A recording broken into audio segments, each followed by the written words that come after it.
দেখেন, এরা পশু, আমি ওদেরকে লালন পালন করি, তাই দেখেন আমারে কতটা আদর করে। পশু হইয়া ওরা আমার মতো মহাজনরে ভালোবাসে, আর আমরা মানুষ হইয়া আমাদের যে মহাজনে মায়ের পেটে বইয়া পালছে, লালন পালন করছে, তারে চিনলাম না, তার ইবাদত করলাম না, মিথ্যা ঘুষ এগুলা ছাড়লাম না, অসৎ হারাম এগুলা ছাড়লাম না, হালাল রুজি খাইলাম না।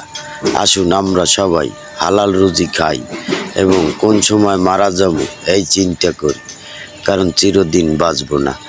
মালিক চেনো, মালিক চেনো, মালিক চিন্না মালিকের কবরে যাইও। ও আদম হাওয়ার সন্তানেরা, আল্লাহ ছাড় দেয়, ছাড়িয়া দেয় না, আল্লাহ কিন্তু যাররা পরিমাণও ছাড়বে না। আসুন আমরা আল্লাহর ইবাদত করি, নামাজ রোজা করি, হজ যাকাত দিই, মা বাপের খেজমত করি, মা বাবারে লালন পালন করি শিশু সন্তানের মতো।